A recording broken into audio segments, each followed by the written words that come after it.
a funny thing happened on the way to the vacuum.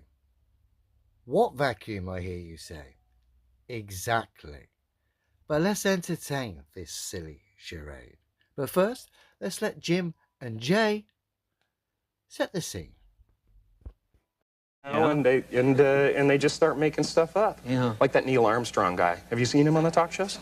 Neil Armstrong, you mean the first man to walk on the moon? Talk about a fish story. Yeah. Man, and they're buying it. Oh, yeah.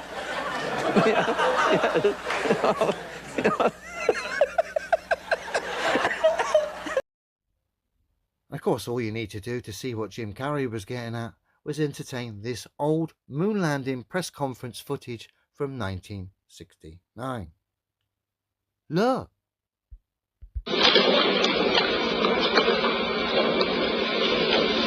It was our pleasure to have participated in one great adventure. It's an adventure that took place not just in the month of July, but rather one that took place in the last decade.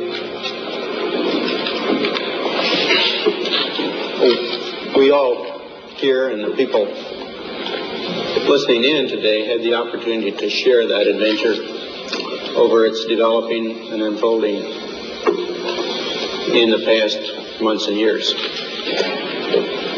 It's our privilege today to share with you some of the details of that final month of July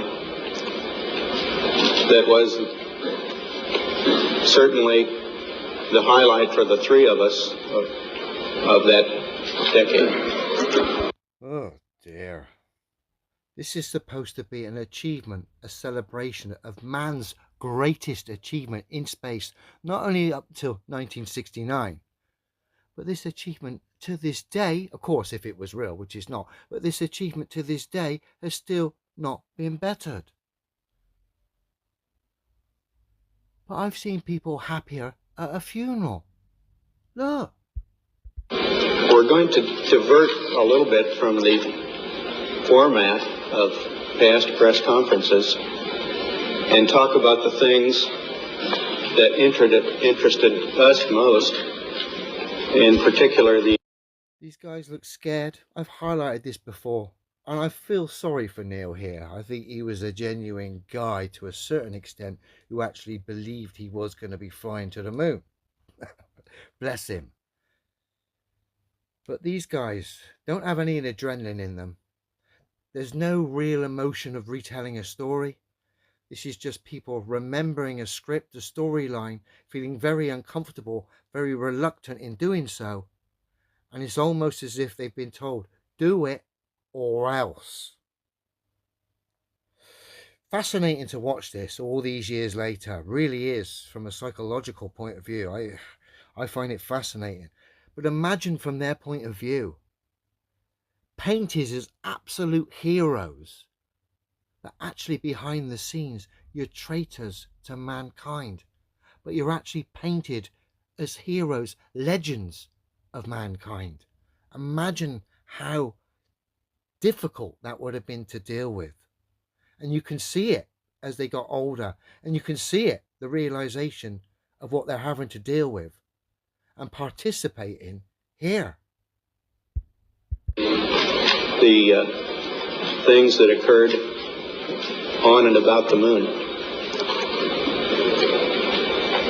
We will use a number of films and slides which most of you have already seen, and with the intent of pointing out some of the things that we observed on the spot, which may not be obvious to those of you who are looking at them here from the surface of Earth.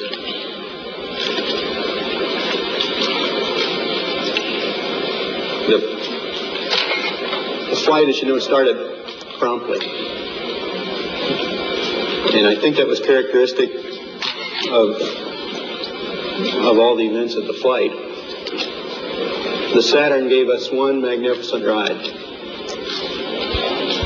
I think you'd feel a bit more emotion if you were traveling at 24,000 mile an hour than that, Neil.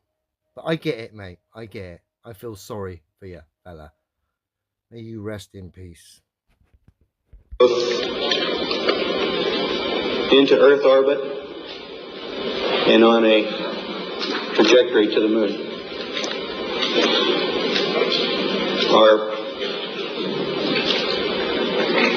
Our memory of that actually differs little from the reports that you have all heard from those previous Saturn V flights. And Bless him. Just trying to make that easier for himself, that he doesn't have to cite the silly story. Because you can see he's burning up. It's breaking him up.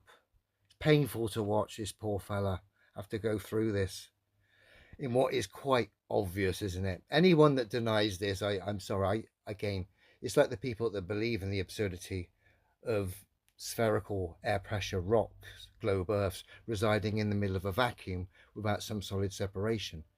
People that believe that, yet every demonstration involving a vacuum and air pressure system can tell you that that's absurd, but people who still believe that. That's why I can't take those individuals seriously.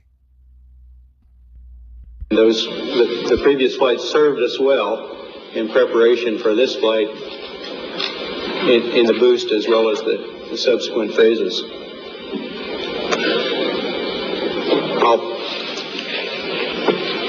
We would like to skip directly to the translunar coast phase and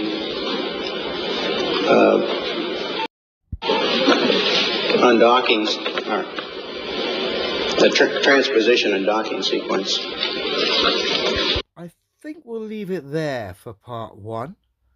I'm going to go through the whole of this press conference, several different parts, however many videos it takes. But of course, after just watching those first few minutes of that press conference, it becomes a lot easier for some people now, or should be a lot easier for some people to now understand why Buzz said this in later life. There's the gentleman waving his hand afterwards.